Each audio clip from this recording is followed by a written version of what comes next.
Hello, so welcome to the weekly wrap for week 5 on chi-squared tests. I just want to give you the key points about the concepts we did this week, go over the practical a little bit and explain the independent study.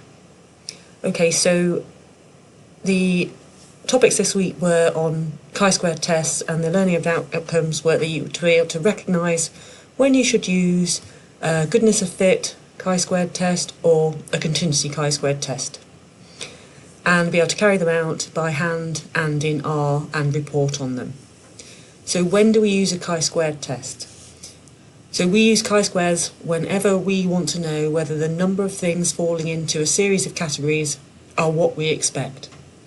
And the what we expect, how we determine what we expect, is what is the difference between the goodness of fit and the contingency tests. So if we have an idea of what we should expect, what are the expected ratios in one group to another group, then we're thinking about goodness of fit. So it's about goodness of fit of your data to a known theory or distribution. If we don't know what particular numbers we should expect, but we just think they should be the same in two different groups, then we're thinking about contingency. So one of the easiest ways to tell these apart, I think, is to count the number of rows and columns you've got. So with goodness of fit tests, you've only ever got a single row or column of observed values. So here, the candy striped spider, single row of observed values. In the second example in the lecture, we just have this single row of observed values. So these are just the expecteds, and this is just the categories over here. But the observed values themselves just fall into a single column here. Contrast this to the contingency tests, where we always have observed values in rows and columns. And really what a contingency test is doing then is saying, is there an association between the variables on this side, or the variable on this side, and this side? So is there an association between the pig breed and the food type? Or is there an association between one bacteria and another bacteria? So here we have a 2 by 2 table.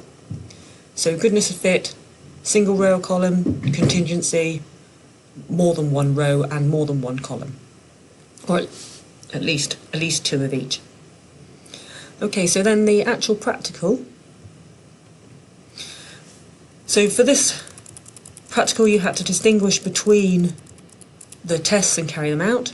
So our first example had two populations, and it had 3 colour morphs of slugs, and we wanted to test whether the ratio of black to brown to red slugs in one population was the same as it was in the other population. So that's a contingency.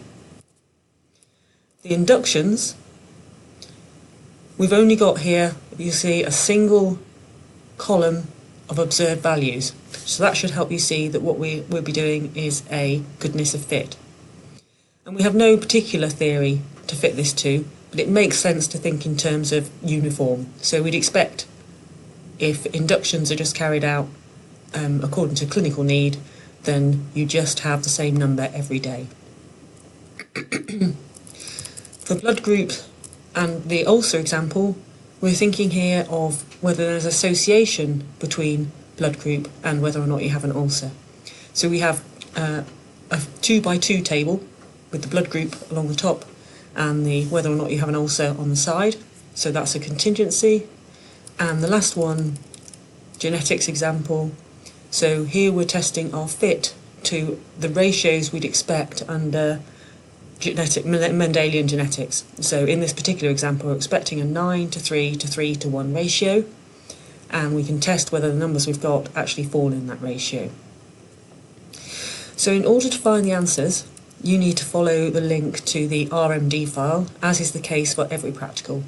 So this is the practical I use, the file I used to write the practical, and if you look down here, you'll be able to see, there we go, there's a table here for the slugs with the expected numbers in the brackets. Above here tells you how to calculate each one. And we've got the degrees of freedom here, it's a calculation for the chi-squared, 6.57, and so on. So all the answers are in that RMD file. And it also has the answers to the independent study. So for this one, the independent study, here we go, asks you to carry out these examples. I've said by hand in R. So by hand in R, what I mean is I'm not expecting you to necessarily find the function that does chi-squared tests or use it. What I want you to be able to do is just simply use the R like a calculator. And so the point here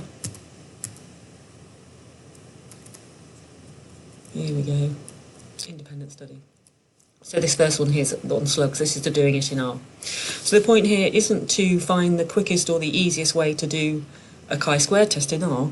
All it's about is getting a better understanding of chi-square tests and practicing your R. So it's to give you something to practice R on when you probably are understanding the actual statistics not fairly well. So most people by now will probably understand chi-square test fairly well, so they know what the aim is. So that should help you understand the R code because you have a clearer idea of what it's trying to do. So in the first case, I actually use a matrix version to calculate my chi-squared value for the slugs.